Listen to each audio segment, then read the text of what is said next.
Selamat pagi umat yang terkasih di dalam Tuhan. Kembali lagi berjumpa dengan saya, Penatua Ishak Abimanyu, calon pendeta dari GKI Temanggung. Sebelum kita mendengarkan sapaan gembala ini, mari kita bersatu dalam doa. Tuhan yang Maha Kasih, di tengah dunia yang penuh gejolak ini kami datang mencari keteduhan dari-Mu. Ajarlah kami untuk menjaga hati agar tidak terombang-ambing oleh rasa takut, kekecewaan, kemarahan dan kekhawatiran. Berfirmanlah melalui renungan ini, kuatkanlah setiap kami. Dalam Yesus kami berdoa. Amin.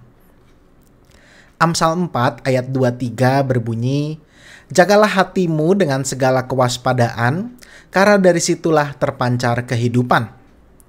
Umat yang terkasih, beberapa minggu terakhir ini kita menyaksikan berbagai aksi demonstrasi besar-besaran yang terjadi bukan hanya di Indonesia, tapi juga di negara-negara lain. Filipina, Nepal, dan berbagai tempat lain. Masyarakat turun ke jalan karena merasakan ketidakadilan, keresahan ekonomi, dan tuntutan atas kebebasan. Suara-suara protes menggema dan sebagian menjadi viral. Sebagian lainnya tenggelam dalam gas, air mata, atau diberitakan sepotong-sepotong. Di tengah situasi seperti ini, mungkin hati kita ikut bergejolak. Takut, marah, bingung bahkan putus asa. Apalagi jika yang terjadi tidak hanya jauh di luar sana tetapi mulai terasa dekat di kota kita, di lingkungan kita, bahkan dalam hati kita sendiri. Dalam Amsal, kita diingatkan, yang paling penting untuk dijaga bukanlah rumah, bukanlah aset, bahkan bukan nama baik, tetapi hati. Mengapa? Karena dari hatilah mengalir kehidupan. Yesus pernah ditegur oleh Petrus agar jangan menderita dan mati. Sekilas itu tampak seperti nasihat yang penuh kasih, tetapi Yesus melihat lebih dalam. Itu adalah bisikan ketakutan dan dorongan untuk menyelamatkan diri. Sampai hari ini suara yang sama masih kita dengar. Jangan mau repot, jangan berkorban. Yang penting diri kita aman, lindungi diri kita sendiri. Namun, menjaga hati berarti tidak membiarkan ketakutan dan ego menjadi kompas kita. Maka dari itu firman hari ini mengajarkan, pertama jujur menilai diri sendiri. Jangan sampai kita membenarkan hal yang salah hanya karena itu menguntungkan kita. Kedua, berani mengakui kesalahan. Mengaku di hadapan Tuhan itu penting, tapi berdamai dengan sesama juga adalah bagian dari pertobatan. Setia dalam hal kecil, bahkan ketika orang-orang tidak melihat kesetiaan kita itu, dan siap berkorban. Kita tidak bisa menolong tanpa memberi diri.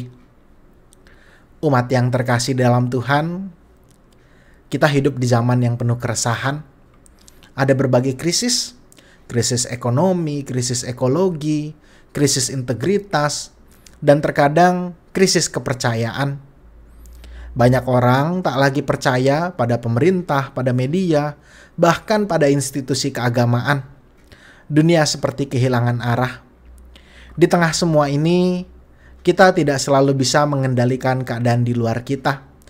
Tapi kita bisa memilih untuk tetap menjaga keadaan dalam hati kita. Yesus berkata di Yohanes 14 ayat 1, "Janganlah gelisah hatimu, percayalah kepada Allah, percayalah juga kepadaku." Dan Paulus menulis, "Damai sejahtera Allah yang melampaui segala akal akan memelihara hati dan pikiranmu dalam Kristus Yesus." Dan 3 langkah ini kiranya bisa menjaga hati kita di tengah dunia yang bergejolak. Pertama, tetap berdoa. Doakan kota tempat kita tinggal. Doakan para pemimpin, aparat, jurnalis, dan mereka yang menyuarakan keadilan. Kedua, tetap tenang. Jangan cepat percaya kabar yang belum pasti. Jangan ikut menyebarkan kecemasan. Pilihlah kedamaian, bukan kepanikan, apalagi kekacauan. Yang ketiga, tetap percaya. Percayalah bahwa Allah tetap bekerja bahkan di balik layar kekacauan. Kita tidak bisa selalu melihat kerja Allah, tapi kita bisa percaya padanya. Kita bukan orang pertama yang menghadapi zaman sulit. Di masa lampau, Nehemia membangun kembali tembok Yerusalem di tengah ejekan dan juga ancaman. Namun, ia tetap melangkah. Satu tangan memegang alat kerja dan tangan lain memegang pedang. Iman dan kewaspadaan berjalan berdampingan. Hari ini, kita pun dipanggil untuk menjadi umat yang tetap tenang di tengah dunia yang gaduh. Bukan karena kita tidak peduli, tapi karena kita percaya bahwa Tuhan tetap berdaulat. Mari kita bersatu dalam doa. Tuhan yang penuh kasih, kami serahkan bangsa kami ke dalam tangan-Mu. Di tengah gejolak sosial, ketidakpastian politik dan suara yang saling bersahutan, penuhilah hati kami dengan damai-Mu. Jauhkan negeri ini dari kekerasan dan pecah belah. Lindungilah para pemimpin dan rakyat kecil yang paling rentan. Berikanlah hikmat bagi gereja-Mu, bukan untuk memilih hak salah satu kekuatan dunia, tapi berdiri teguh di pihak kebenaran dan kasih. Jadikanlah kami saksi-saksi-Mu yang membawa damai. Dalam Yesus Kristus kami berdoa dan mengucap syukur. Amin. Kiranya Tuhan memberkati kita semua. Amin.